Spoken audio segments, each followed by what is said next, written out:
Les plus grands maîtres spirituels du monde, de l'Antiquité à l'époque moderne, ont partagé l'idée que la vérité la plus profonde de notre être n'est pas la propriété d'une religion ou d'une tradition spirituelle particulière, mais peut être trouvée dans le cœur de chaque personne.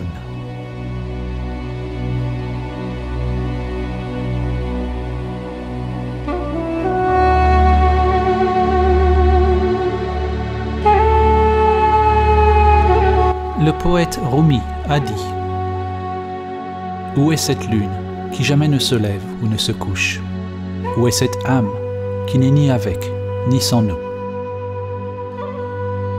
Ne dites pas qu'elle est ici ou là. Toute création est cela, mais seuls aux yeux qui peuvent voir. »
Dans l'histoire de la tour de Babel, l'humanité s'est fragmentée en d'innombrables langues, croyances, cultures et intérêts. Babel signifie littéralement la porte de Dieu. La porte est notre intellect, nos structures conditionnées.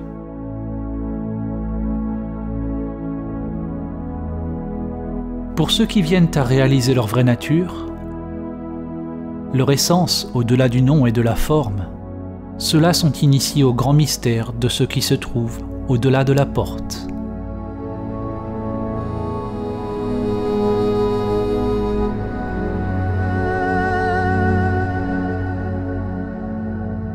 Une ancienne parabole, la parabole de l'éléphant, a été utilisée pour décrire comment diverses traditions donnent toute la direction vers une seule grande vérité.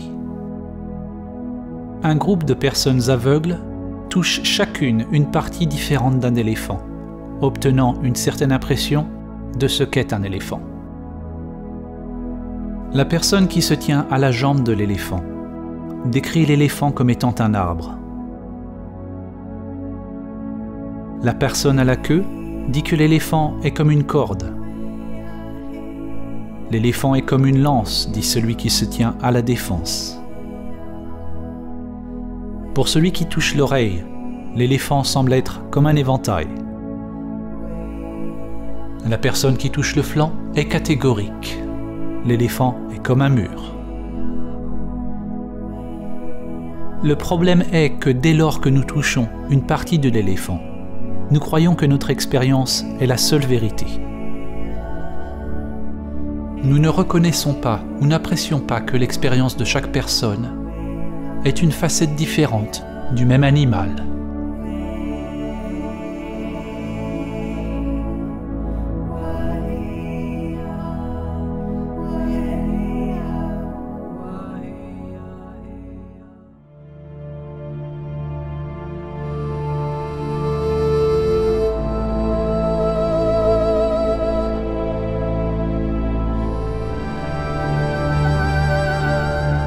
La philosophie pérenne ou éternelle est un entendement que toutes les traditions spirituelles ou religieuses partagent une seule vérité universelle, une réalité mystique ou transcendante, sur laquelle toutes les connaissances et doctrines spirituelles se fondent.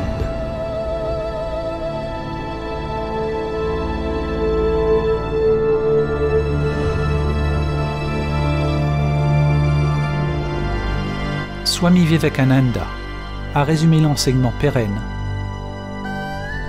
en disant que la fin de toutes les religions est la réalisation de Dieu dans l'âme. C'est là l'unique religion universelle. Dans ce film, lorsque nous utilisons le mot « Dieu », il s'agit simplement d'une métaphore du transcendant, pointant vers le grand mystère au-delà de l'esprit égoïque limité. Réaliser le soi véritable ou soi immanent, c'est réaliser notre nature divine. Chaque âme a le potentiel de manifester un nouveau niveau de conscience supérieure afin de se réveiller de son sommeil et de son identification avec la forme.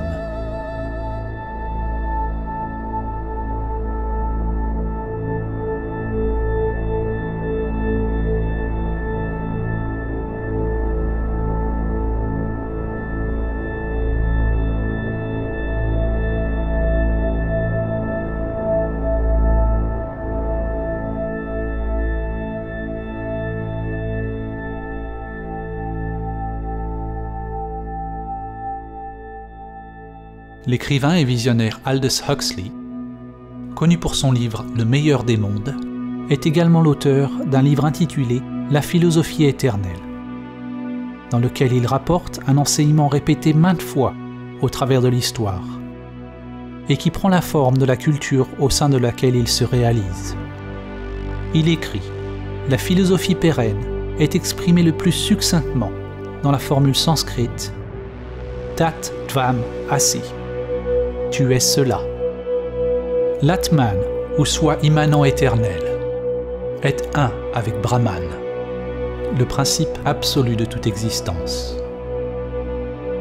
Et la fin dernière de tout être humain est de découvrir ce fait pour lui-même, pour savoir qui il ou elle est vraiment.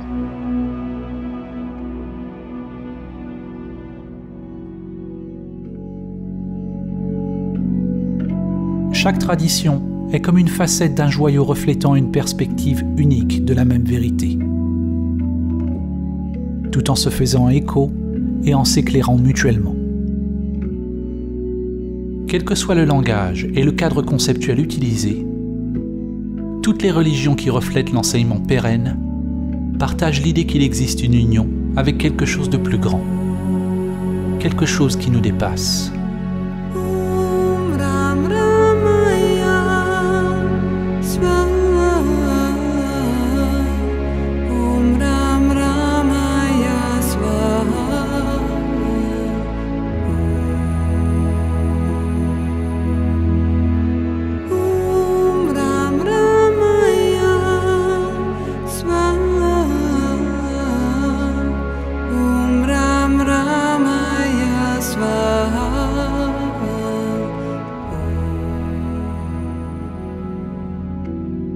Il est possible d'apprendre et d'intégrer les enseignements d'une ou de plusieurs sources, sans s'identifier avec ceux-ci. Il est dit que tous les vrais enseignements spirituels sont simplement des doigts pointant vers la vérité transcendante. Si nous nous attachons au dogme, à l'enseignement, pour leur réconfort, nous serons retardés dans notre évolution spirituelle. Réaliser la vérité au-delà de tout concept, c'est abandonner toute accroche et attachement. Abandonner tous les concepts religieux.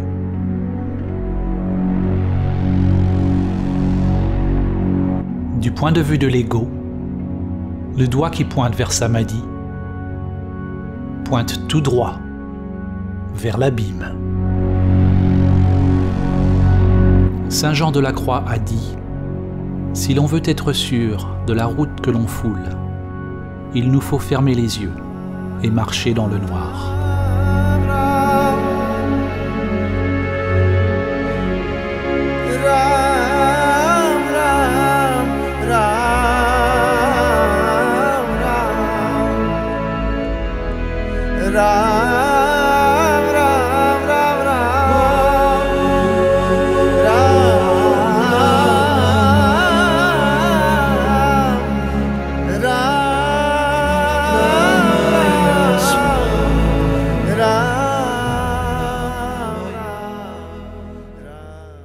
Samadhi begins with a leap into the unknown.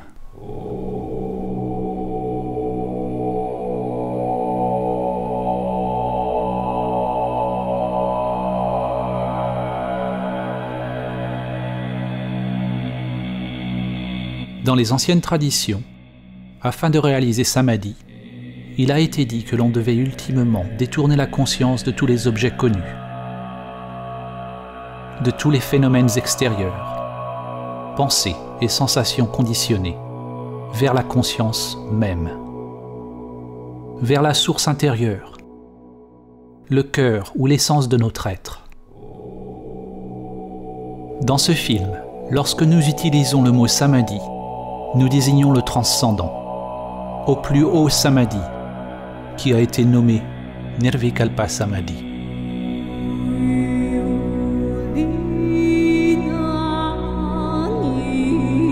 En Nirvikalpa Samadhi se trouve la cessation de l'activité de soi, de toute recherche et action.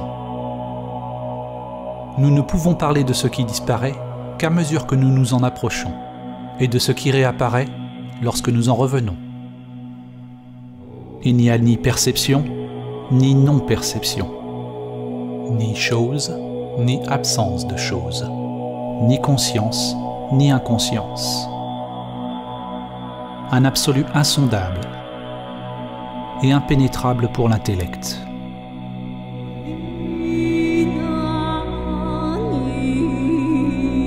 Quand le moi retourne à l'activité, il y a un non-savoir, une sorte de renaissance, et tout redevient nouveau.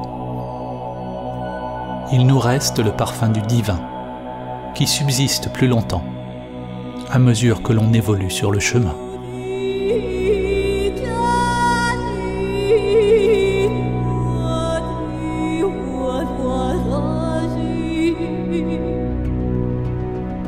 Il existe de nombreux types de samadhi, décrits dans les anciennes traditions. Et la langue a créé beaucoup de confusion au cours des années. Nous choisissons d'utiliser le mot samadhi pour désigner l'union transcendante. Mais nous aurions pu utiliser aussi facilement un mot provenant d'une autre tradition. Samadhi est un ancien terme sanskrit qui est commun aux traditions védiques, yogiques et samkhya de l'Inde, et qui a imprégné de nombreuses autres traditions spirituelles. Samadhi est le 8e membre des 8 membres du yoga de Patanjali et la 8e partie du noble chemin octuple de Bouddha. Le Bouddha utilisait le mot nirvana, la cessation de vana, ou la cessation de l'activité de soi. Patanjali a décrit le yoga ou samadhi comme Chitta Vritti Nirodha, le sanskrit signifiant cessation du tourbillon ou spirale du mental. C'est un démêlage de la conscience, de toute la matrice ou créatrix de l'intellect.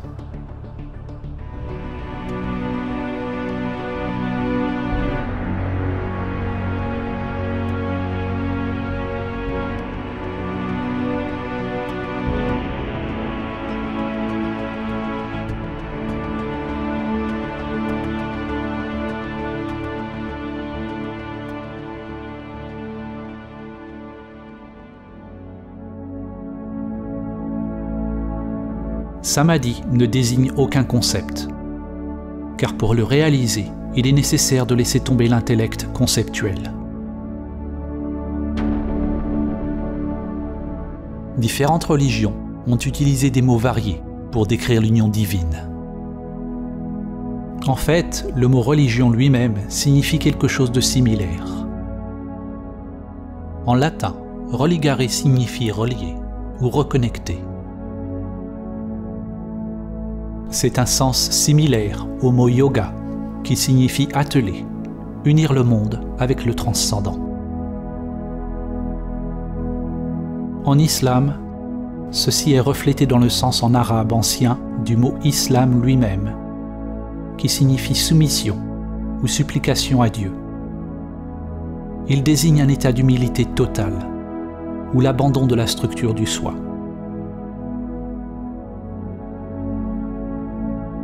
les mystiques chrétiens, tels que saint François d'Assise, sainte Thérèse d'Avila et saint Jean de la Croix, décrivent une union divine avec Dieu, le royaume intérieur de Dieu.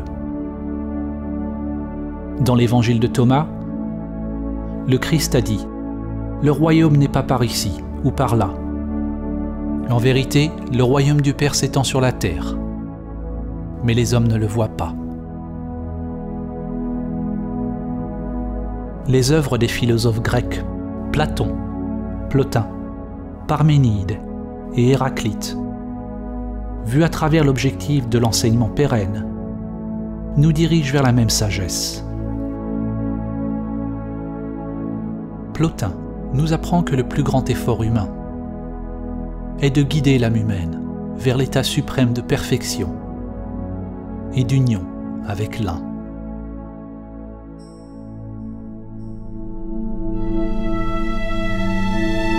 La médecine Lakota et le saint homme élan noir ont dit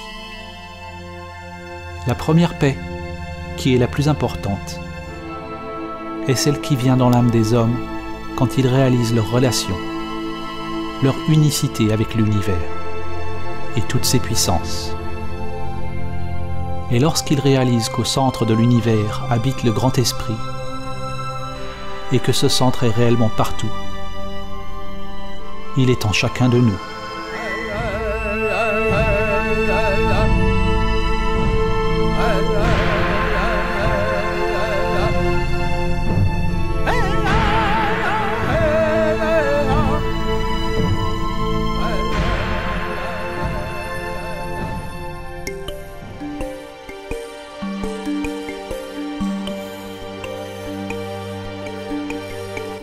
Sur le chemin de l'éveil, à moins que nous soyons en samadhi, il y a toujours deux polarités, deux portes dans lesquelles on peut entrer,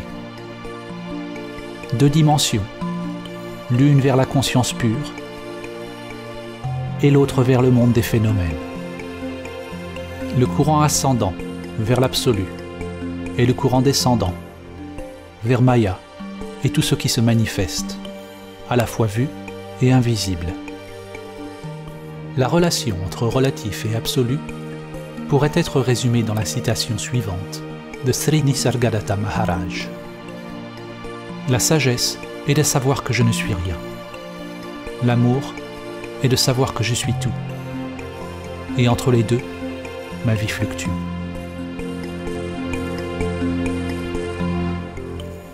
Ce qui est né de cette union est une nouvelle conscience divine. Quelque chose naît du mariage ou de l'union de ces polarités, ou de l'effondrement de l'identification dualiste. Mais ce qui naît alors n'est pas une chose, et n'est jamais né.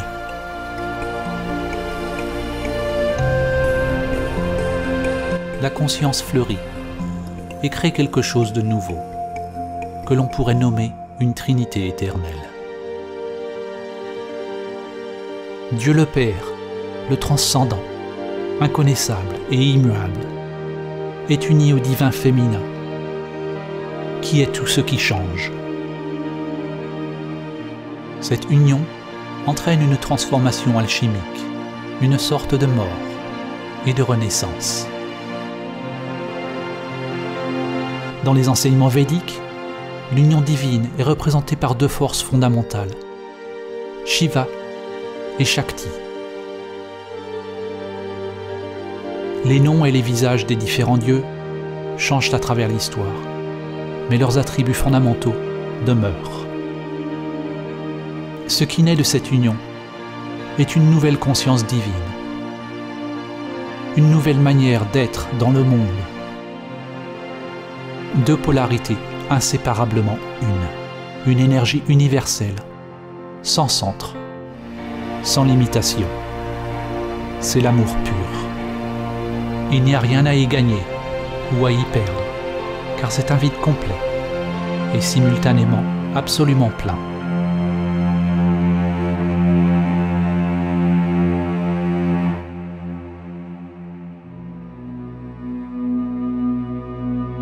Que que ce soit les écoles de mystère de la Mésopotamie,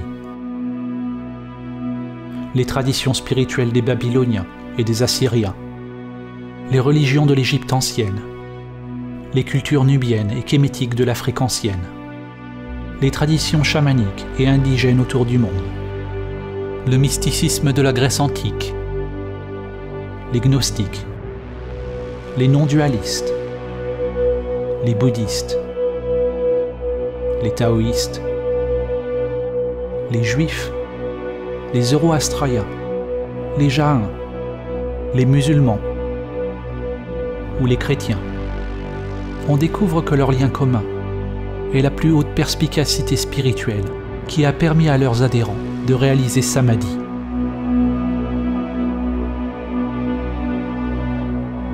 Le mot Samadhi lui-même désigne la réalisation de la similitude ou unité en toute chose. Il signifie union. C'est unir tous les aspects de vous-même. Mais ne confondez pas la compréhension intellectuelle avec la véritable réalisation de Samadhi. C'est votre tranquillité immobile, votre vacuité qui unit tous les niveaux de la spirale de la vie.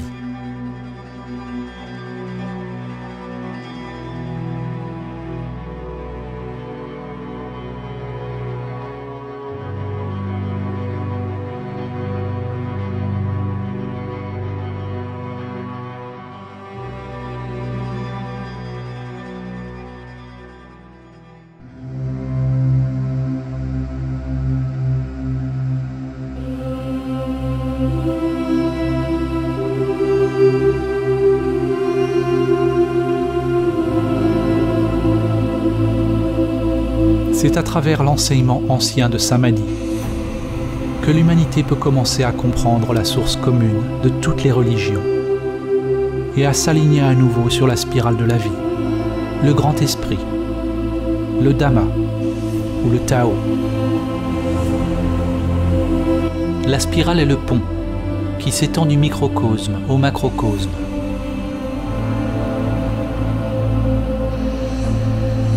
De votre ADN au lotus d'énergie intérieure qui s'étend à travers les chakras jusqu'aux bras spiraux des galaxies.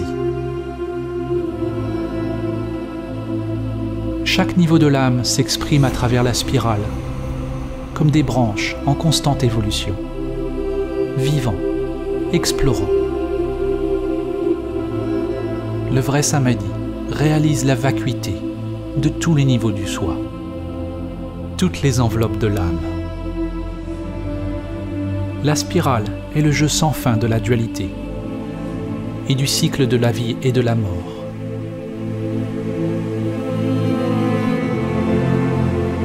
Parfois, nous oublions notre connexion à la source.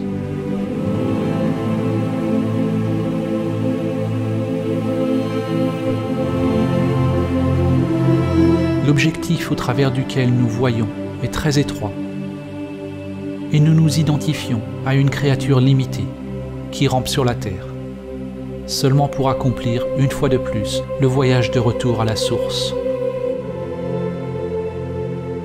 au centre qui est partout.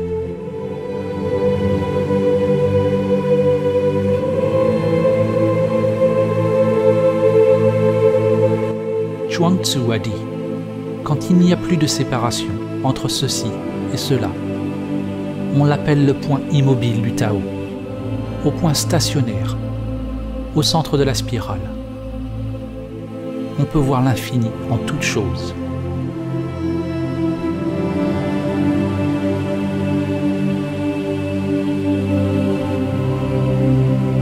L'ancien mantra Om Mani Padme Hum a une signification poétique.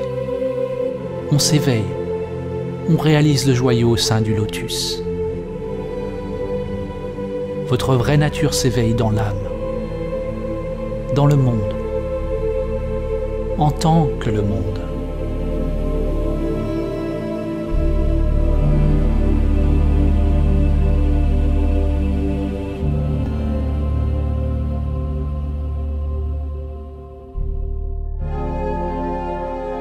en utilisant le principe hermétique, ainsi en haut, tel en bas, ainsi en bas, tel en haut.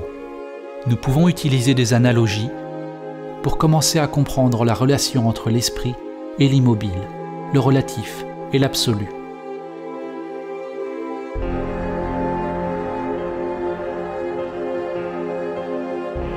Une façon de commencer à saisir la nature non conceptuelle de Samadhi est d'utiliser l'analogie du trou noir.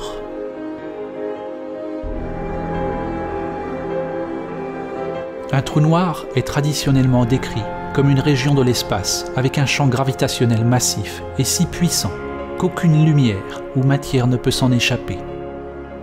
De nouvelles théories postulent que tous les objets, des plus petites particules microscopiques aux formations macrocosmiques, comme les galaxies, ont un trou noir ou une singularité mystérieuse en leur centre.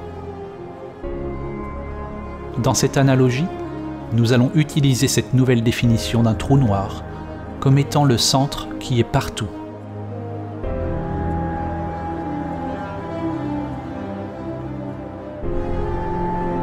Dans la tradition zen, de nombreux poèmes et koans nous mènent face à face avec la porte sans porte. Pour réaliser Samadhi, nous devons franchir cette porte sans porte. L'horizon des événements est une limite dans l'espace-temps, au-delà de laquelle les événements ne peuvent pas affecter un observateur extérieur. Ce qui signifie que tout ce qui se passe, au-delà de l'horizon des événements, ne vous est pas connu. On pourrait dire que l'horizon des événements d'un trou noir est analogue à la porte sans porte. C'est le seuil entre le soi et l'absence de soi. Il n'y a pas de moi qui franchit l'horizon des événements. Au centre d'un trou noir se trouve la singularité unidimensionnelle, contenant la masse de milliards de soleils, dans un espace inimaginablement petit, une masse réellement infinie. Littéralement, un univers dans quelque chose d'infinitésimalement plus petit qu'un grain de sable. La singularité est quelque chose d'insondable, au-delà du temps et de l'espace. Selon la physique, le mouvement est impossible. L'existence des choses est impossible. Quoi que soit cette singularité, elle n'appartient pas au monde de la perception. Cependant, elle ne peut pas être décrite comme une simple immobilité. Elle est au-delà du calme et du mouvement. Quand vous réalisez le centre qui est partout et nulle part, la dualité s'effondre. La forme et le vide, le temps et l'intemporel. On pourrait appeler cela un calme dynamique ou un vide enceint, au centre de l'obscurité absolue. Le maître taoïste Lao Tzu a déclaré « Ténèbres au sein de la ténèbre, la porte qui mène à toute compréhension. »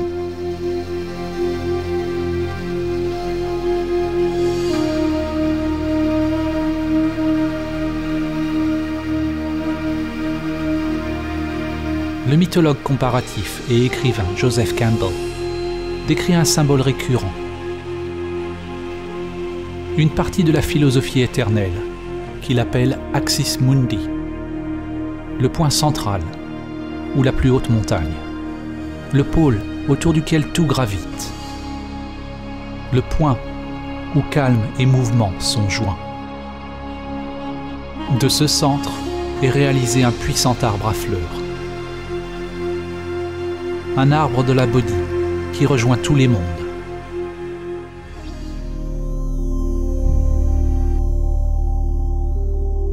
Tout comme un soleil est aspiré dans un trou noir. Quand vous approchez de la grande réalité, votre vie commence à tourner autour d'elle et vous commencez à disparaître.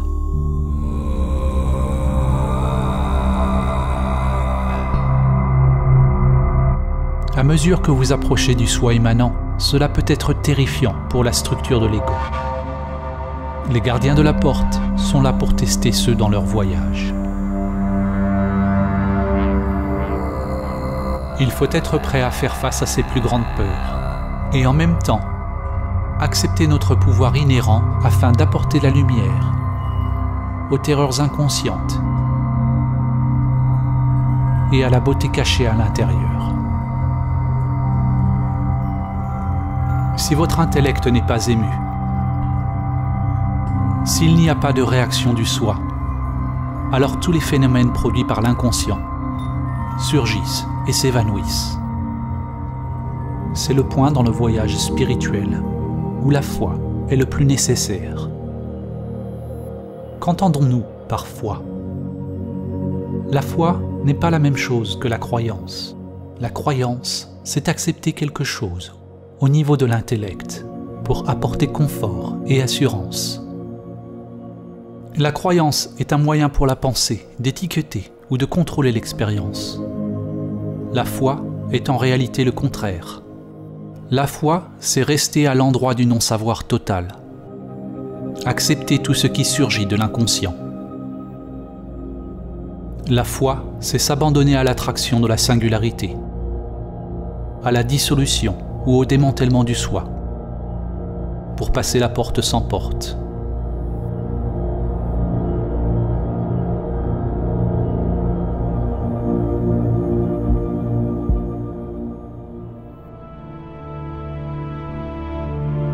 L'évolution et la structure d'une galaxie sont étroitement liées à l'échelle du trou noir en son centre, tout comme votre évolution est liée à la présence du soi immanent, la singularité, qui est votre vraie nature.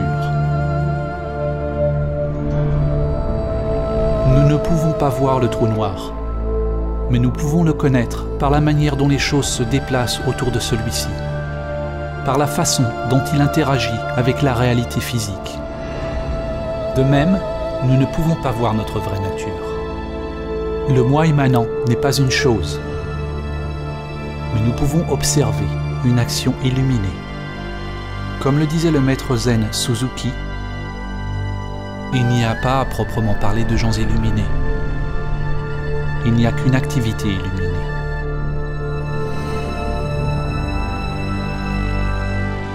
Nous ne pouvons le voir, tout comme l'œil ne peut pas se voir lui-même. Nous ne pouvons le voir car c'est grâce à celui-ci que la vue est possible. Comme le trou noir, Samadhi n'est pas le néant, et ce n'est pas non plus une chose. C'est l'effondrement de la dualité, de choses et non-choses. Il n'y a pas de porte pour entrer dans la grande réalité, mais il y a des chemins infinis. Les chemins, les dharmas, sont comme une spirale sans fin, sans commencement ni fin. Personne ne peut passer la porte sans porte. Personne n'a jamais compris comment, et personne ne le fera jamais. Personne ne peut passer la porte sans porte. Alors, soyez personne.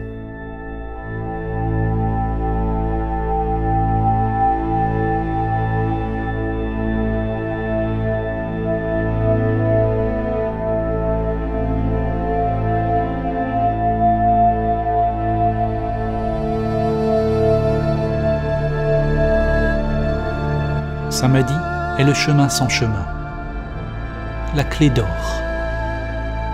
C'est la fin de notre identification avec les structures de soi qui séparent nos mondes intérieurs et extérieurs.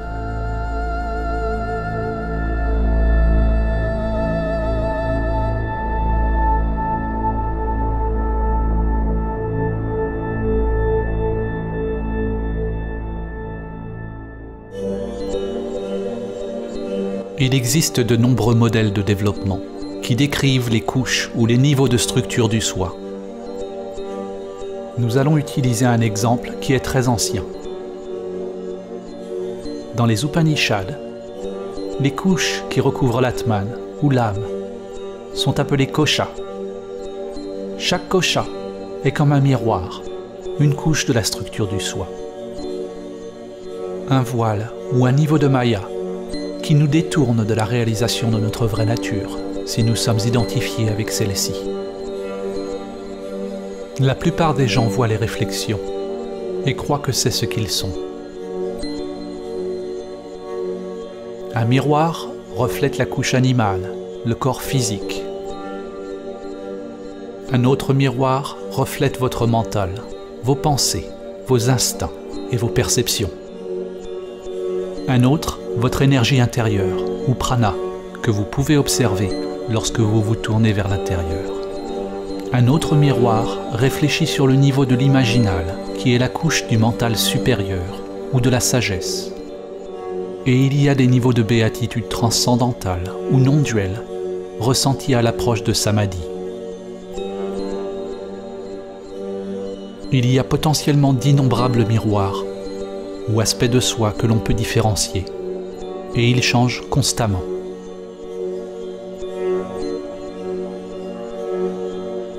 La plupart des gens n'ont pas encore découvert les couches praniques, celles de l'esprit supérieur et de la béatitude non-duelle. Ils n'en connaissent même pas l'existence. Ces couches informent votre vie, mais vous ne les voyez pas. Les miroirs cachés informent vraiment nos vies plus que ceux qui sont visibles. Ils sont invisibles car pour la plupart des gens, ils ne sont pas complètement illuminés par la conscience. Tout comme le filet de joyaux d'Indra, les miroirs se reflètent tous les uns les autres, et les réflexions reflètent toutes les autres réflexions, à l'infini. Un changement sur un niveau affecte simultanément tous les niveaux. Certains de ces miroirs peuvent être laissés dans l'ombre, à moins que nous ayons la chance d'avoir un guide compétent pour nous aider à les éclairer. La vérité est que nous ne savons pas ce que nous ne savons pas. Maintenant,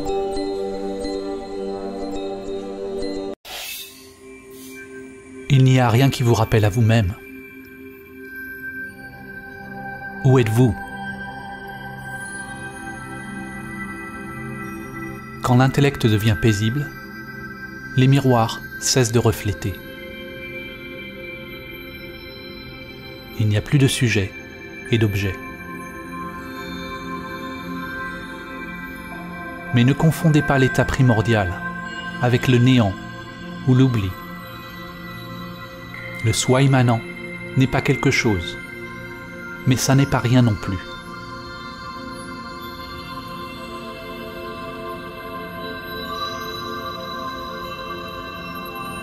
La source n'est pas une chose, c'est le vide ou le calme lui-même. C'est un vide qui est la source de toute chose. La forme est réalisée exactement comme le vide. Le vide est réalisé exactement comme la forme. Cette source est le grand ventre de la création, enceint de toutes les possibilités.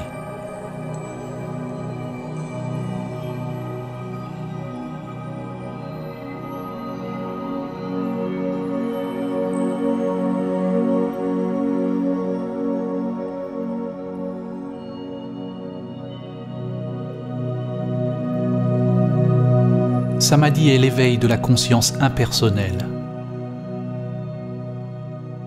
Tout comme lorsque vous rêvez, à l'éveil, vous réalisez que tout dans le rêve était juste dans votre mental. En réalisant Samadhi, on se rend compte que tout ce qui se passe dans ce monde se passe dans niveau après niveau d'énergie et de conscience. Ce sont tous des miroirs au sein de miroirs, des rêves au sein des rêves. Le moi que vous pensez être est à la fois le rêve et le rêveur.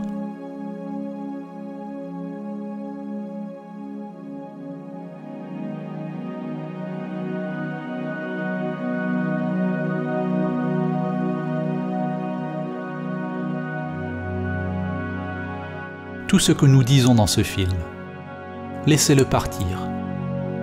Ne le capturez pas avec l'intellect. L'âme rêve. Vous rêve. Le rêve est tout ce qui change. Mais il est possible de réaliser l'immuable.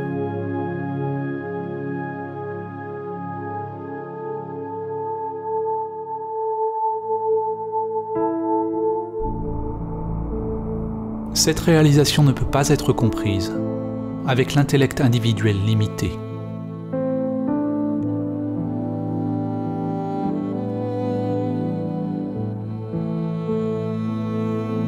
Lorsque l'on revient de Nirvikalpa Samadhi, les miroirs commencent à nouveau à refléter. Et l'on réalise alors que le monde dans lequel nous pensons vivre est en fait nous-mêmes. Non pas le vous limité, qui n'est qu'une réflexion temporaire.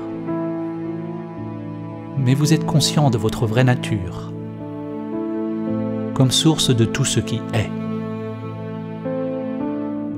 Cette aube d'une sagesse supérieure, l'embryon, prajna ou gnose, est ce qui est né de Samadhi. Selon le livre de Job, chokma ou sagesse vient du néant. Ce point de sagesse est à la fois infiniment petit et englobe l'être tout entier, mais il reste incompréhensible jusqu'à ce qu'il ait pris forme dans le palais des miroirs appelé Bina. Le ventre, creusé par la sagesse supérieure qui donne forme à l'esprit embryonnaire de Dieu.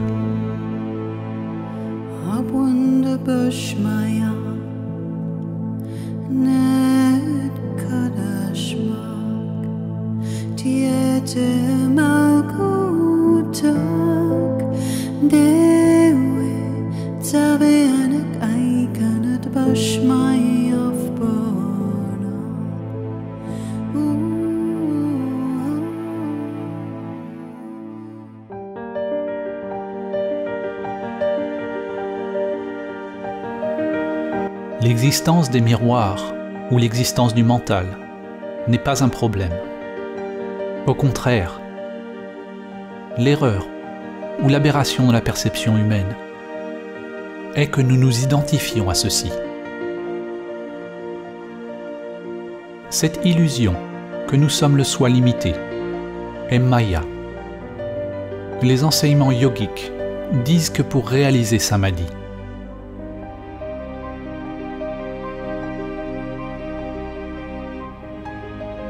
jusqu'à ce que vous disparaissiez en lui, ou lui en vous. Bien que le langage employé dans les diverses traditions soit dissemblable, à leur racine, tous indiquent une cessation de l'identification avec le soi et de l'activité centrée sur soi-même. Le Bouddha a toujours enseigné en termes négatifs. Il a préconisé d'enquêter directement sur le fonctionnement de la structure de soi. Il n'a pas dit ce qu'est Samadhi, juste qu'il s'agit de la fin de la souffrance. Dans l'Advaita Vedanta, on trouve le terme neti, neti, qui signifie pas ceci, pas cela. Les gens, sur le chemin de la réalisation de soi, s'interrogent sur leur vraie nature, ou sur la nature de Brahman, en découvrant d'abord ce qu'ils ne sont pas.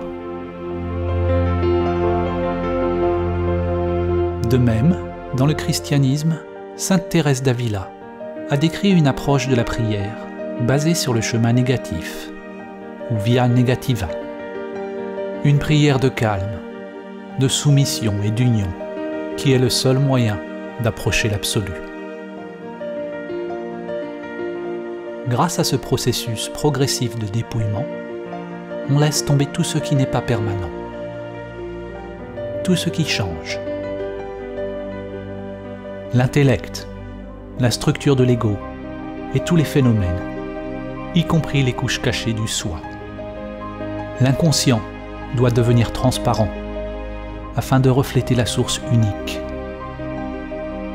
S'il y a un savoir profond ou un soi opérant dans l'inconscient, alors nos vies restent captives dans un labyrinthe de motifs cachés qui composent le soi non découvert.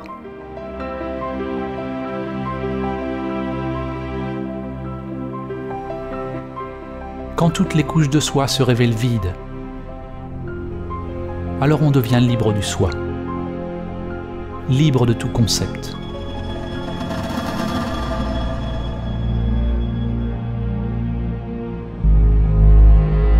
Un tournant dans votre évolution est lorsque vous réalisez que vous ne savez pas qui vous êtes.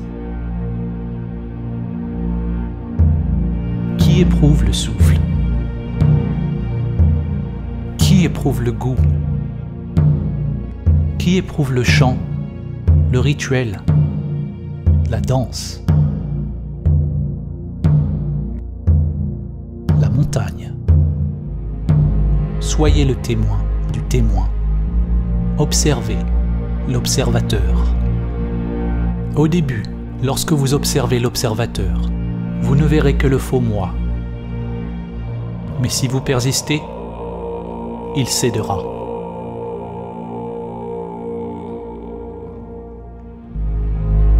Enquérez-vous directement de ce qui perçoit, sans sourciller, perçant, pénétrant, avec toute la force de votre être.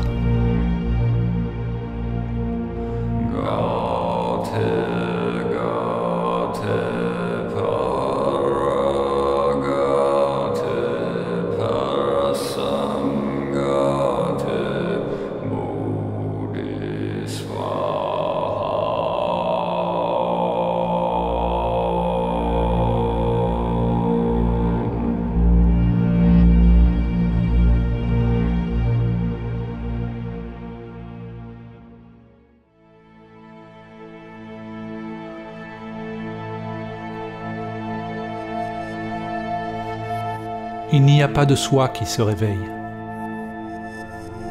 Il n'y a pas de vous qui se réveille. Ce dont vous vous réveillez est l'illusion du moi séparé, d'un rêve d'un vous limité. En parler est dénué de sens. Il doit y avoir une cessation effective du soi pour réaliser directement ce dont il s'agit. Et une fois réalisé, il n'y a rien qui puisse être dit à ce sujet. Dès que vous dites quelque chose, vous êtes de retour dans l'intellect. Et j'en ai déjà trop dit.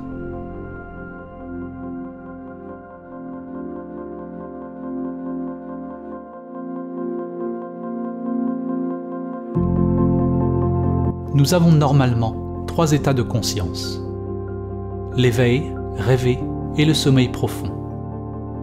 Samadhi est parfois appelé le 4e état, l'état fondamental de la conscience, un éveil primordial qui peut devenir continuellement présent et parallèle aux autres états de conscience. Dans le Vedanta, on l'appelle Turiya. D'autres termes pour Turiya sont la conscience du Christ, la conscience de Krishna, la nature de Bouddha, ou Sahaja Samadhi.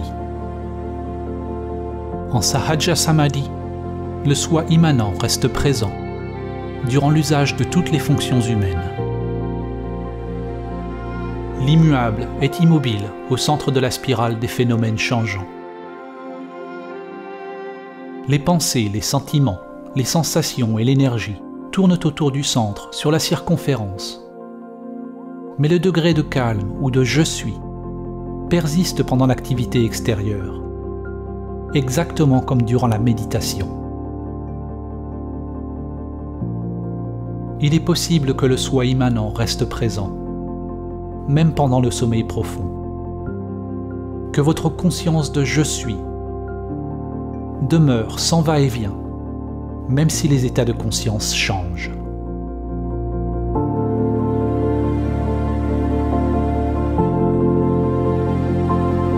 C'est le sommeil yogique. Dans le Cantique des Cantiques, ou le Cantique de Salomon de la Bible hébraïque ou de l'Ancien Testament, il est écrit « Je dors, mais mon cœur veille ».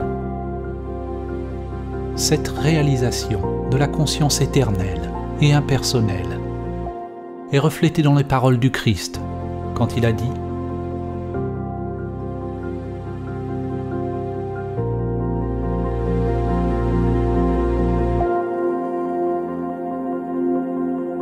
Une conscience qui brille au travers d'innombrables visages, d'innombrables formes.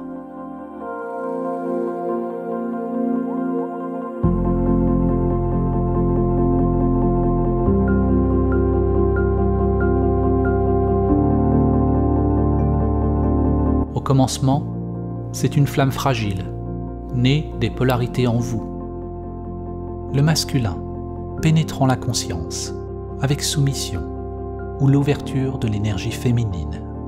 Une flamme délicate et facilement perdue. Il faut prendre grand soin de la garder en vie et de la protéger jusqu'à ce qu'elle parvienne à maturité. Samadhi est à la fois un état de conscience intemporel et une étape dans un processus de développement continu. Quelque chose d'organique qui grandit avec le temps.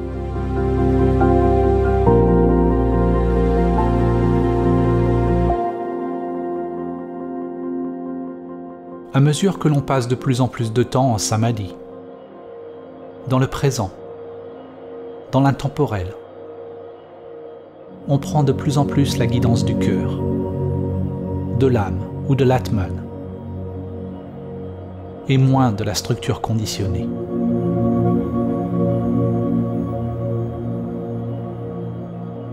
C'est ainsi que l'on devient libre de l'esprit inférieur, libre de toute pensée pathologique. Le câblage interne change.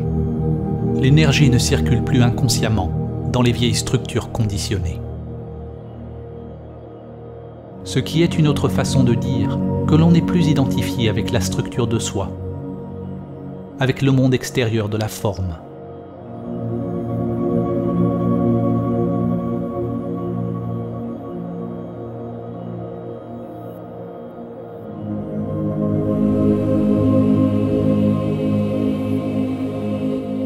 Réaliser samadhi demande un effort si grand qu'il devient un abandon total de soi-même. Un abandon tellement englobant qu'il est un effort complet de notre être, de toute notre énergie. C'est un équilibre d'effort et de soumission, yin et yang, une sorte d'effort sans effort.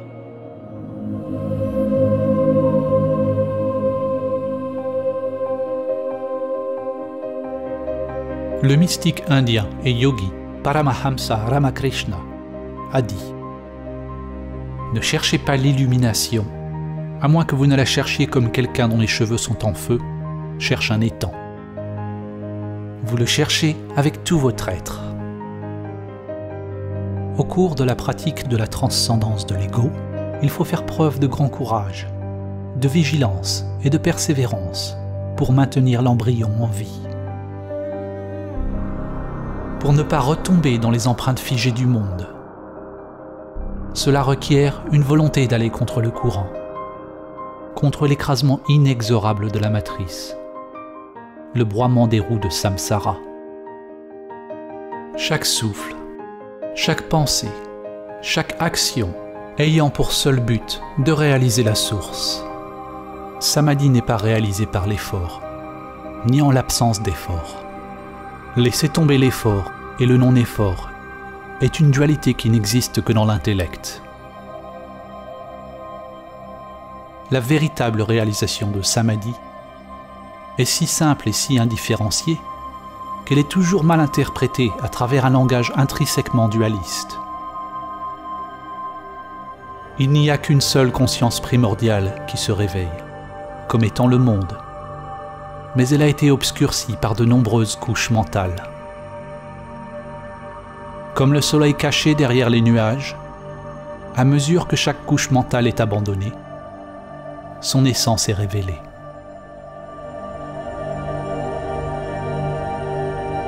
Alors que chaque couche mentale tombe, certains nomment samadhi différemment.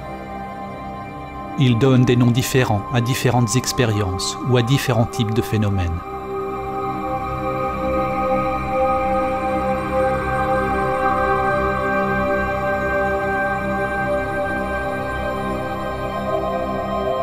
Mais samadhi est si simple que lorsque l'on vous dit ce dont il s'agit et comment le réaliser, votre intellect le manquera toujours. En réalité, Samadhi n'est ni simple, ni compliqué. Seul l'intellect le voit ainsi.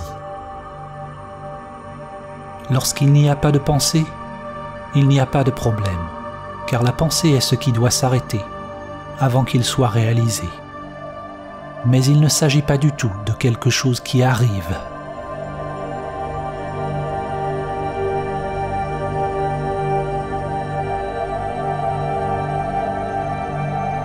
L'enseignement le plus concis de Samadhi peut être trouvé dans cette phrase.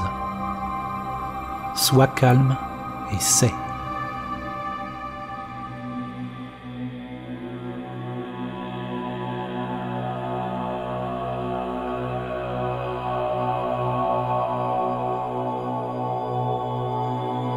Comment pouvons-nous utiliser mots et images pour transmettre le calme? Comment pouvons-nous transmettre le silence en faisant du bruit? Plutôt que de parler de Samadhi en tant que concept intellectuel.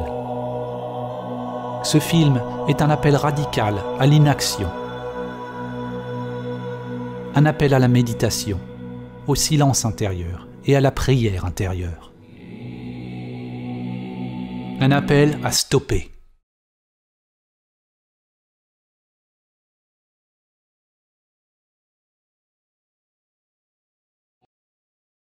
Arrêtez tout ce qui est conduit par l'intellect égoïque pathologique.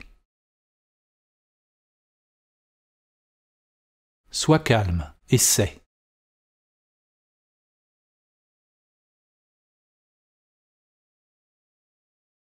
Personne ne peut vous dire ce qui émergera du calme. C'est un appel à l'action qui vient du cœur spirituel.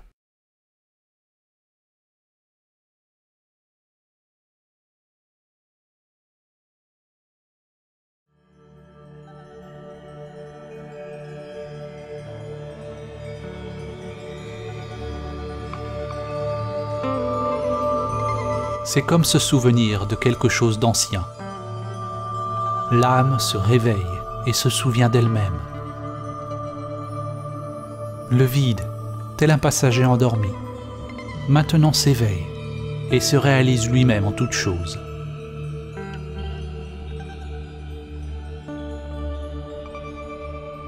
Vous ne pouvez pas imaginer ce qu'est Samadhi avec l'intellect égoïque limité.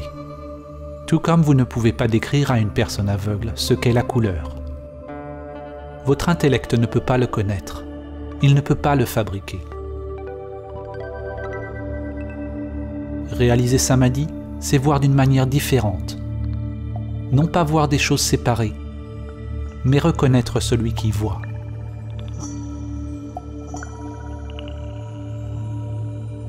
Saint François d'Assise a dit « Ce que vous cherchez est ce qui regarde. »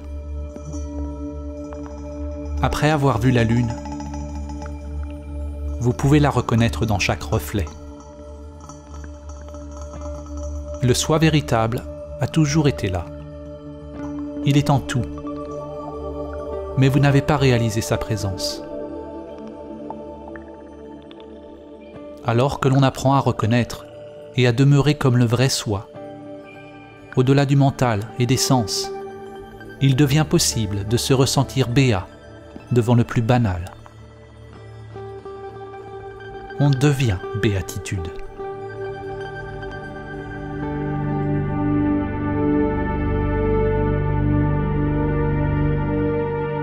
N'essayez pas d'être exempt de désir, car vouloir être exempt de désir est un désir. Vous ne pouvez pas tenter d'être immobile, car votre effort même est mouvement. Réalisez le calme qui est toujours présent. Sois le calme et sais. Lorsque toutes les préférences sont abandonnées, la source est révélée. Mais ne vous attachez pas, même à la source. La grande réalité, Tao, n'est pas un, pas deux. Ramana Maharshi a dit « Le soi n'est qu'un ». S'il est limité, c'est l'ego. S'il est illimité, il est infini et est la grande réalité.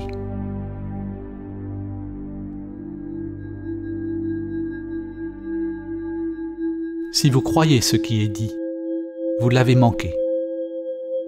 Si vous n'y croyez pas, vous l'avez également manqué. La croyance et non-croyance opèrent au niveau de l'intellect. Elles exigent un savoir. Mais si vous menez votre propre investigation, en examinant tous les aspects de votre être, en découvrant qui fait l'investigation, si vous êtes prêt à vivre selon le principe que la grande volonté soit faite et non la mienne, si vous êtes disposé à voyager au-delà de toute connaissance, peut-être réaliserez-vous ce que j'ai tenté de montrer. Alors seulement, vous goûterez par vous-même la beauté et le mystère profond d'exister, simplement. Il y a une autre possibilité pour la vie.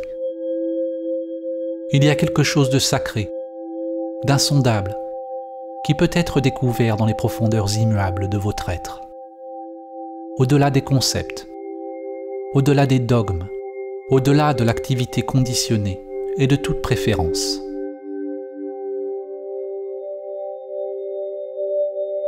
On ne l'acquiert pas avec des techniques, des rituels ou des pratiques.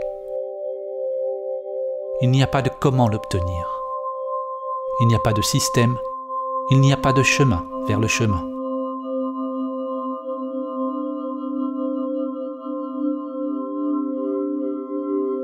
Comme on dit dans le zen, c'est la découverte de votre visage d'origine, avant votre naissance. Il ne s'agit pas d'ajouter plus à vous-même. C'est devenir une lumière sur soi-même. Une lumière qui dissipe l'illusion de soi.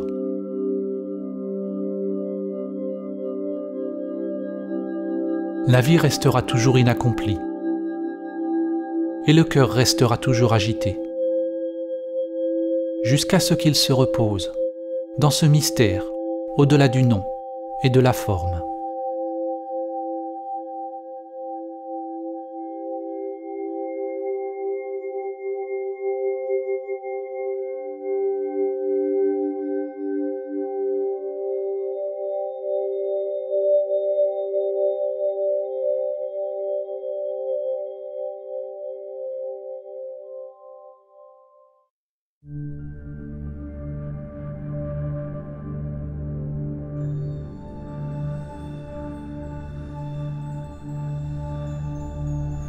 Om Shri Lakshmi Swaha Swaha Om Shri Lakshmi Swaha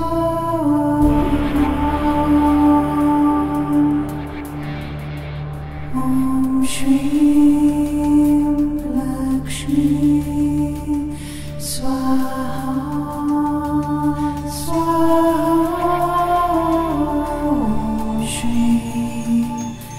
Lakshmi Swaha